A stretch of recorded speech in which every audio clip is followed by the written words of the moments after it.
ধন্যবাদ। জনাব মঞ্জুর আহমেদ চৌধুরী, আমি বেশি বড় ভূমিকায় যাব না। আপনি নিশ্চয়ই খেয়াল করেছেন গত কয়েকদিন এই দেশে কি ঘটেছে। 32 নম্বর বাড়ি, বঙ্গবন্ধুর 32 নম্বর স্মৃতি ব্রিজের যে বাড়ি, যেটা নাকি আসলে কারো ব্যক্তিগত প্রপার্টি আর ছিল না, যেটা নাকি ট্রাস্টকে দান করে দেওয়া হয়েছিল, সেই বাড়িটাকে ভেঙে ঘুরিয়ে দেওয়া হয়েছে। এবং তারপরে সারা দেশে বিভিন্ন জায়গায় আওয়ামী লীগের বিভিন্ন নেতাদের বাড়ি ঘর ভাঙা হয়েছে, পোড়া হয়েছে, আওয়ামী লীগের অফিসও ভাঙা হয়েছে। কিন্তু আমি এই ঘটনার শুরুটা নিয়ে একটু কথা বলতে চাই। সেটা হলো যে 32 নম্বর এই বাড়িটা ভাঙার আগে সোশ্যাল মিডিয়ায় রীতিমতো ঘোষণা দিয়ে আহ্বান জানানো হয়েছে যে বুলডোজার মিছিল হবে এবং বুলডোজার দিয়ে এই বাড়িটা ভেঙে দেওয়া হবে। এখন বুলডোজার কিন্তু প্রত্যেকটা বাড়িতেই যে একটা করে থাকে, খুবই মানে যেমন যেমন প্রত্যেক বাড়িতে একটা করে ঝাড়ু থাকে, একটা করে লাঠি থাকে, সেরকম কি বুলডোজার সব বাড়িতে থাকে? এত বুলডোজার নিয়ে মিছিল কিভাবে আসবে, অথবা বুলডোজার সাপ্লাই কে দিবে? এই ধরনের জেনে শুনে তো তারা দিয়েছে ঘোষণাটা, এবং তারা দেখলাম ঠিকই বুলডোজার নিয়ে হাজির হলো। তো এইটা কিভাবে সম্ভব হলো? আবার রাষ্ট্র এটা একটা বিবৃতি দিয়েছে, রাষ্ট্রের বিবৃতি প্রসঙ্গটা আমরা পরে আসি। আপনি বরং আমাকে এই জায়গাটুকু বলেন যে এই যে এটা সম্ভব হলো কি করে, এবং এখানে আহ সরকার কেন এই যে এই ধরনের একটা নাশকতাপূর্ণ আচরণকে বাধা দিল না? আপনি নিশ্চয়ই খেয়াল করেছেন, এর মধ্যে আজকে সকালে দেখলাম বিভিন্ন দেশের নাগরিকরা, আমাদের টিআইবি দেখলাম গতকালকে বিবৃতি দিয়েছে এবং সরকারের যে ভূমিকাকে তারা সমালোচনা করেছে। আপনি সব মিলিয়ে এটাকে কিভাবে মূল্যায়ন করছেন? দেখেন যে বঙ্গবন্ধু ভবন 5ই আগস্টে পুড়িয়ে দেওয়া হয়েছিল, তার ঠিক 6 মাস পরে মাটিতে পুড়িয়ে দেওয়া হলো এবং ঘোষণা দিয়ে এই এটা আসলেই কিন্তু খুবই দুঃখজনক যে এই বাড়িটার সাথে অনেক স্মৃতি, বাংলাদেশের রাষ্ট্র সৃষ্টি হওয়ার অনেক স্মৃতি জড়িত আছে। সুতরাং এটা একটা ঐতিহাসিক বাড়ি। কিন্তু সবকিছু যদি আপনি মিলাই দেখেন আগে পরের, তাতে আপনি দেখবেন যে বাংলাদেশের রাষ্ট্রটা আজ এক গভীর ষড়যন্ত্রের মধ্যে পড়ে গেছে। ষড়যন্ত্রটা হচ্ছে এইটা যে বাংলাদেশ রাষ্ট্রটাকে পৃথিবীর কাছে তুলে ধরা হবে এইভাবে যে এটা একটা অকার্যকর রাষ্ট্র, এখানে একটা জঙ্গিবাদের উত্থান ঘটতেছে, এবং সেই সব যে আপনার তার জন্য যা যা দরকার, অর্থাৎ নৈরাজ্যকর একটা অবস্থা, এখানে ঘোষণা দেয়া হয়েছে যে এটা ভেঙে দেয়া হবে, বুলডোজার নিয়ে আসেন, হাতুড়ি নিয়ে আসেন, এবং ঠিক সেইভাবে ভেঙে দেয়া হলো। সেখানে রাষ্ট্র কি করলো? রাষ্ট্র তার যে নিরাপত্তা বাহিনী আছে, যে পুলিশ চলে আসলো, পরে সেখানে মিলিটারি গেল, মিলিটারিও চলে আসলো, এবং স্বরাষ্ট্র মন্ত্রণালয়, যার দায়িত্ব হচ্ছে রাষ্ট্রের যে কোনো প্রপার্টি বলেন, যান মাল, যানের সাথে মাল কথাটা আসে, তাকে রক্ষা করা, এখানে তারা একদম নিশ্চুপ থাকলেন। এই যে একটা ষড়যন্ত্র, এই যে একটা ষড়যন্ত্র হলো যে বাংলাদেশ রাষ্ট্রের মুখে কালিমা লেপন করা, এটা একটা অকার্যকর রাষ্ট্র, এই ষড়যন্ত্র কিন্তু গভীরে প্রথিত। এটা ঢাকা, দিল্লি, ইসলামাবাদ, প্যারিস হয়ে ওয়াশিংটন পর্যন্ত আপনার এই ষড়যন্ত্রের জাল বিস্তৃত হয়ে গেছে। আমরা এখানে যদি আপনি দেখেন ঘটনাটাকে যদি একটু বিশ্লেষণ করেন, আপনি দেখবেন যে প্যারিসে বসে এক ভদ্রলোক, আসলে তাকে আমি বলি যে এক হিন্দু রাসপুটিন, পিনাকি ভট্টাচার্য, উনি কিন্তু ঘোষণা দিয়ে যাচ্ছিলেন যে এইভাবে ভাঙা হোক, এইভাবে ভাঙা হোক, হাতুড়ি দিয়ে ভাঙান, আপনার এক্সকাভেটর বুলডোজার আনেন, তার উনি লাইভে ডিরেকশন দিচ্ছেন। পরের দিকে উনি বললেন যে এর পরবর্তী হচ্ছে যে টুঙ্গিপাড়া, অর্থাৎ বঙ্গবন্ধুর মাজার যেখানে আছে সে মাজার। এখন দেখেন আমাদের এই বাংলাদেশে এই একদল মুসলমান আছে যারা ওহাবিপন্থী, তারা কিন্তু মাজার ভাঙতে চায় এবং মাজার ভাঙে। এখন মাজার, কবরস্থান একটা পবিত্র জায়গা হিসেবে মুসলমানরা গণ্য করে, সেখানে যে যদি ভাঙা হয় তাহলে কিন্তু জাতির মধ্যে আরো বড় ধরনের, বিশেষ করে বঙ্গবন্ধুর মাজার যদি ভাঙা হয় তাহলে জাতির মধ্যে একটা বড় ধরনের বিভক্তি, নৈরাজ্যকর একটা ভয়াবহ রকমের অবস্থার সৃষ্টি হওয়ার সম্ভাবনা আছে। আপনি দেখেন যে শুধু যে ঢাকায় 32 নম্বর না, আরো অনেক জায়গায়, প্রায় আমার জানা মতে যে 47টা জায়গায় এই আক্রমণ হয়েছে। এবং সেই সময় ডক্টর মোহাম্মদ ইউনূস ডক্টর মোহাম্মদ ইউনূস এবং তার মন্ত্রিসভা নিশ্চুপ ছিলেন। পরে বললেন যে এখন তোমরা ক্ষান্ত দাও, এখন তোমরা ক্ষান্ত দাও। এখন এই ষড়যন্ত্রের সর্বশেষ সবচেয়ে বড় ভিকটিম হচ্ছে ডক্টর মোহাম্মদ ইউনূস। তাকে প্রমাণ করা গেছে তিনি একজন অথর্ব, তিনি একজন অকার্যকর, তিনি একটা unfit administrator for this country.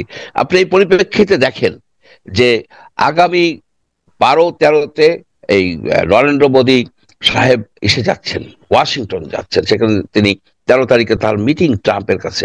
এই মিটিং সেট হয়েছে জানুয়ারি মাসের প্রথম শেষ দিকে। তারা ঠিক করছে যে 13 তারিখে, 12-13 তারিখে উনি যাবেন। ঠিক ওই মিটিংকে কেন্দ্র করেই কিন্তু এই ষড়যন্ত্রের জাল বোনা হয়েছে যে বাংলাদেশে এমন একটা পরিস্থিতি সৃষ্টি করা হবে যে পরিস্থিতি তুলে ধরা যাবে। দেখো, উনি পারতেছেন না, এখানে জঙ্গিবাদের উত্থান হচ্ছে, এইখানে এক্সট্রিমিস্ট এসে গেছে, এখানে কোনো একটা দেশ তো এটাকে ভালো বলে নাই, কোনো একটা সংবাদ মাধ্যম ভালো বলে নাই। আপনি বঙ্গবন্ধুর বাড়িকে ধ্বংস করে দিয়ে কি করলেন? শুধুমাত্র দেখাইলেন যে এখানের পুলিশ বাহিনীর কোনো দায়িত্ব নাই, এখানে সিকিউরিটি এজেন্সি, সিকিউরিটি যে অর্গানাইজেশন গুলি আছে তারা দায়িত্বহীন, মন্ত্রিসভা দায়িত্বহীন।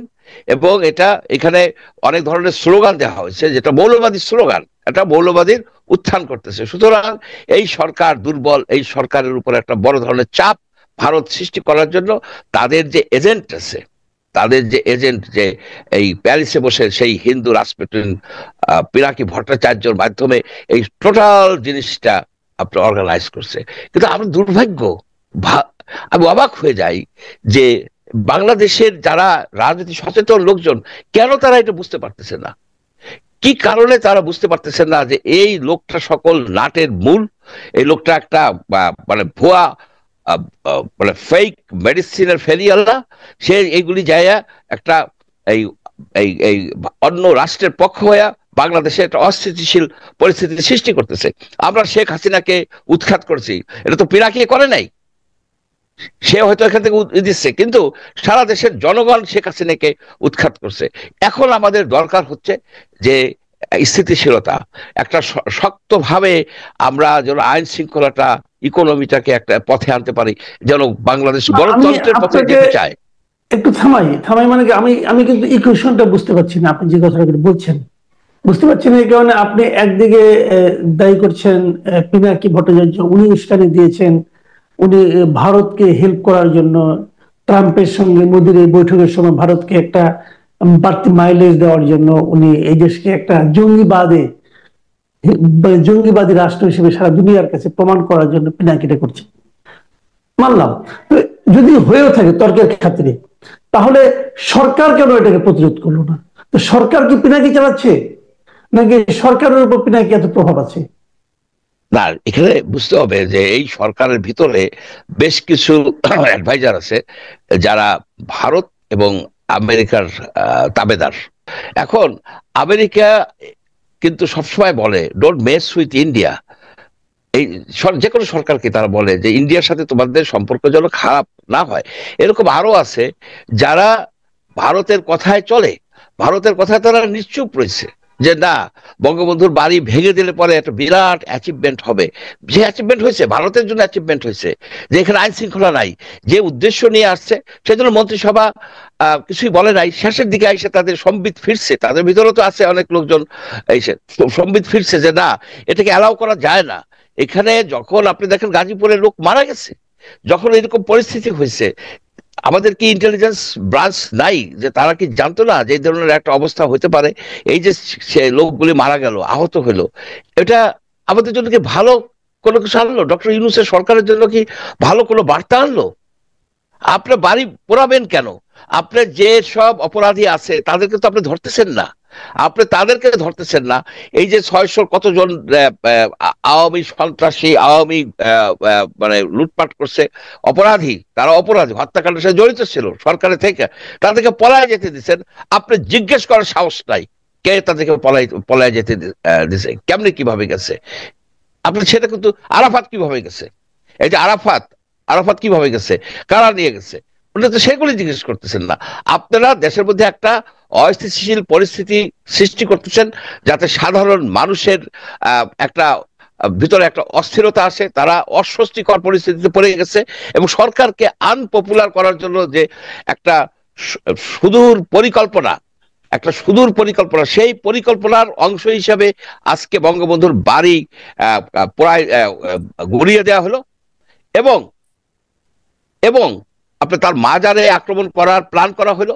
আজকে সারা বাংলাদেশের প্রায় 47টা জায়গায় যে এই যে একটা বাড়িঘর পড়ায় দেওয়া হয়েছে, গুড়িয়ে দেওয়া হয়েছে, ইত্যাদি ইত্যাদি, এগুলোতে কি অ্যাচিভমেন্ট হয়েছে? তাহলে এখন আমি যেটা বলছি, যখন আবার আজকে দেখলাম যে পিনাকি ভট্টাচার্য একটা স্ট্যাটাস দিয়েছেন যে স্টপ, আর যা তারা অর্জন করার ছিল অর্জন করে ফেলেছে, আর যেন কোনো ভাঙচুর না হয়, এরকম একটা স্ট্যাটাস আমি এর মধ্যে দেখলাম আর কি আজকে। তো এখন এটা কি মনে হচ্ছে না যে উনি সবকিছু করছেন বাইরে বসে, উনি সবকিছু নিয়ন্ত্রণ করছেন? ওনার যদি এতই প্রভাব থাকে, ওনার যদি এতই দেশপ্রেম থাকে, দেশকে কিভাবে চালাতে হবে, এটা কি এখন জরুরি না ওনার দেশে চলে এসে দেশের দায়িত্ব নেওয়া? আহ ভালো কথা। প্রথমত যে কন্ট্রোলড ডেমোলিশন বলে একটা কথা আছে না, কন্ট্রোলড ডেমোলিশন, যে এই জায়গায় বম দিয়ে উড়াই দাও, এই জায়গা উড়াই দাও, কন্ট্রোল ডেমোলিশন। তুমি এটাকে একটা কন্ট্রোল ডেমোলিশন অপারেশন হিসেবেই দেখছে। যতটুকু ড্যামেজ করা দরকার যথেষ্ট ড্যামেজ হয়ে গেছে। তো এটা তো এই ড্যামেজটা হচ্ছে ডক্টর ইউনূসের। উনি ডক্টর ইউনূসকে আন্ডারমাইন করছেন, এবং উনি ওইখান থেকে, ওনার তো উস্তাদ আছে, ওনার তো বড় ধরনের ইয়ে আছে, মানে হ্যান্ডলার আছে, যে উনি তো ভারতীয় এজেন্ট। এর বিষয়ে কারোরই সন্দেহ থাকা উচিত না। আপনি যদি পিনাকি ভট্টাচার্যের সকল কর্মকাণ্ড দেখেন, তাতে যার কনসিকুয়েন্স হয়, সে কনসিকুয়েন্সের ফলে কে বেনিফিটেড হয়, আপনি এই জিনিসটা দেখবেন। যে একজন সৎ ব্রাহ্মণ ছেলে যখন প্রতিনিয়ত বলে আলহামদুলিল্লাহ, ইনশাল্লাহ, এসব কথা বলে, তখন তো সন্দেহ হয়ই আপনার এটা একটা ফেক লোক। এই ধরনের লোক কিন্তু বড় ধরনের এজেন্ট হয়। আপনি দেখেন যে লরেন্স অফ অ্যারাবিয়ার মতো হবে, উনি উনি অ্যাকচুয়ালি কি ব্রাহ্মণ আছেন এখন? উনি তো হিন্দু আছেন কিনা, আমার তো, আপনি এটা কেন বলছেন? উনি কি হিন্দু আছেন? উনি তো অলরেডি একজন মুসলমান মেয়েকে বিয়ে করেছেন। তো ওনার এতক্ষণে মুসলমান হয়ে যাওয়ার কথা, মুসলমান মেয়েকে উনি কি করে বিয়ে করলেন হিন্দু হয়ে? নিশ্চয়ই অ্যাকচুয়ালি নারীকে আপনি হিন্দু বানাতে যদি পারবেন না। নিশ্চয়ই ইসলাম তো হিন্দুকে বিয়ে করার কোনো সুযোগ দেয়। আপনার ওনাকে কনভার্ট হয়ে মুসলিম হতে হবে, হয়ে তাকে বিয়ে করতে হবে। আমি আপনি যদি যতটুকু জানি উনি একজন মুসলিম মেয়েকে বিয়ে করেছেন। তাহলে হুম, ওনার হুম। বৈবাহিক সম্পর্কটা কি? অথবা ওনার যে সন্তান হয়েছে, সেই সন্তান কি মুসলিম না হিন্দু? এগুলো তো আছে। কাজে আলহামদুলিল্লাহ, হয়তো আমার ধারণা উনি মুসলিম হয়ে গেছেন, হয়েই বিয়ে করেছেন, আমার ধারণা, কেন জানি না। যে কেউ উনি আলহামদুলিল্লাহ বলতেই পারেন, আমি তো এতে কোনো অন্যায় দেখি না। না, ঠিক আছে, কিন্তু বাস্তবতা হলো কি, উনি যদি মুসলিম হয়ে থাকে, ওনার উনি কি কোনোদিন ডিক্লারেশন দিছে? আচ্ছা, আর মুসলিম হয়ে বিয়ে করতে হইলে কোর্টে অ্যাফিডেভিট করতে হয়, দিয়ে তারপরে একটা দিতে হয়, একটা অ্যাডভার্টাইজমেন্ট দিতে হয় যে আমি সাস অ্যান্ড সাস ইসলাম ধর্ম গ্রহণ করি, এই নাম গ্রহণ করি আছি, ইতি দিয়ে দেয়। হিন্দুরাও দিতে পারে, মুসলমান, একই ধর্মের মধ্যে বিয়ে হবে বাংলাদেশে। সিভিল ম্যারেজ বলেন আর মুসলিম ম্যারেজ বলেন, মুসলিম ম্যারেজ যে আইনটা, সেখানে কিন্তু দুই ধর্মের ভিতরে বিয়ে হওয়ার কোনো সম্ভাবনা নাই।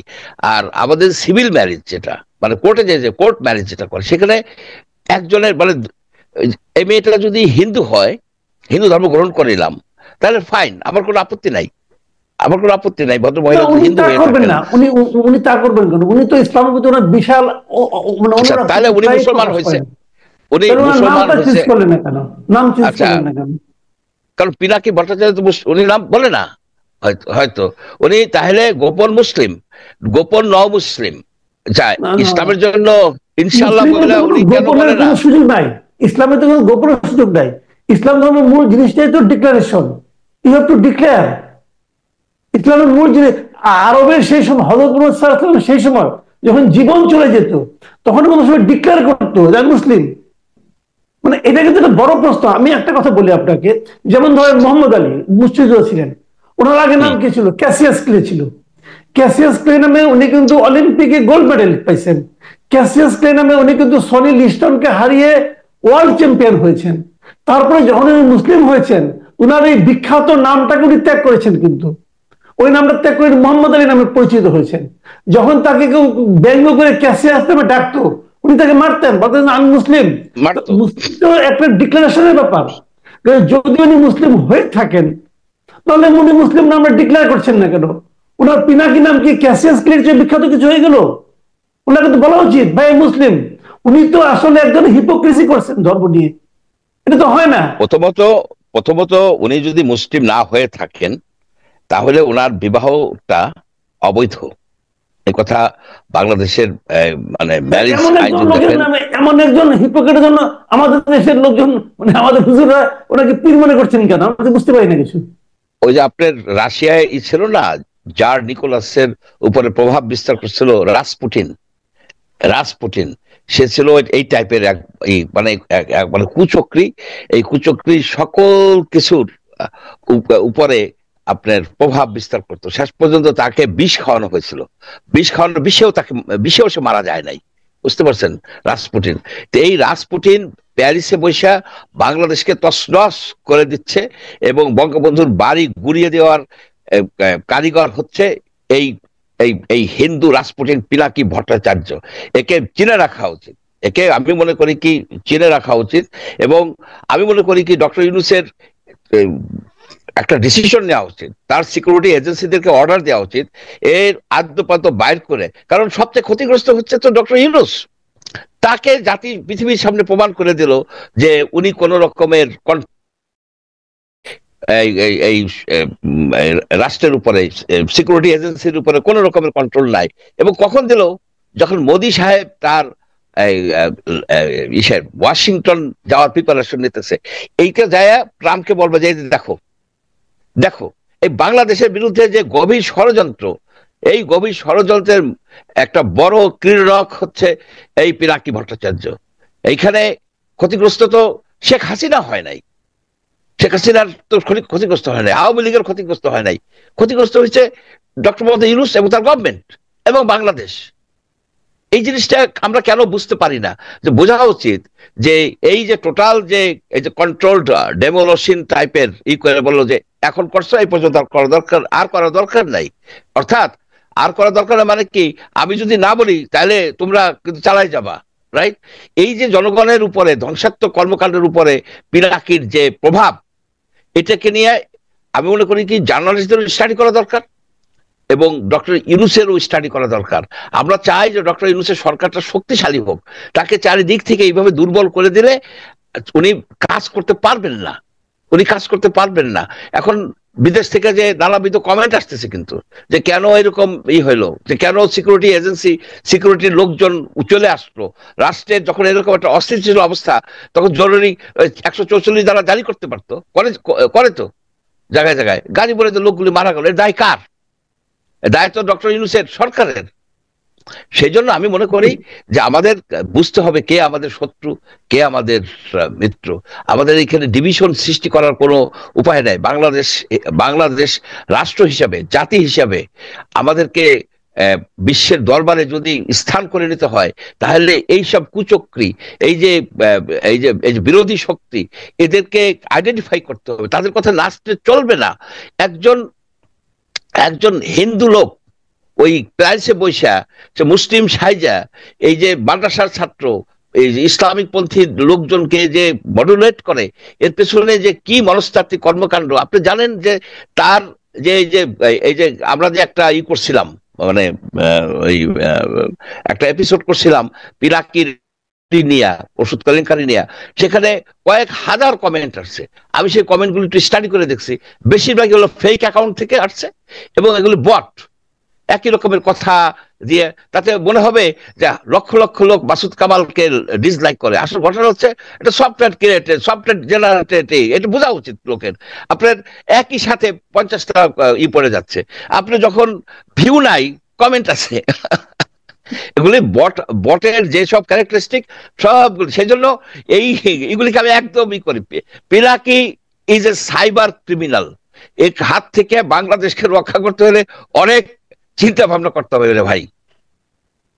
জি ঠিক আছে, আমি আর এগুলো নিয়ে আলোচনা কি করবো, আর ভালো লাগে না এগুলো। সবচেয়ে বড় কথা হলো কি, আমি হতাশা বোধ করি। প্রিয় দর্শক, আমরা অনুষ্ঠান এখানে শেষ করছি। আমি কেবল এটুকুই বলবো, আমি আসলে খুবই হতাশা বোধ করি এই কারণে যে আমরা তো এই দেশটাতে আছি। এই দেশে যদি আগুন লাগে, তার উত্তাপ কিন্তু আপনার আমার গায়ে লাগে। যিনি দূর দেশে বসে থাকেন, হাতে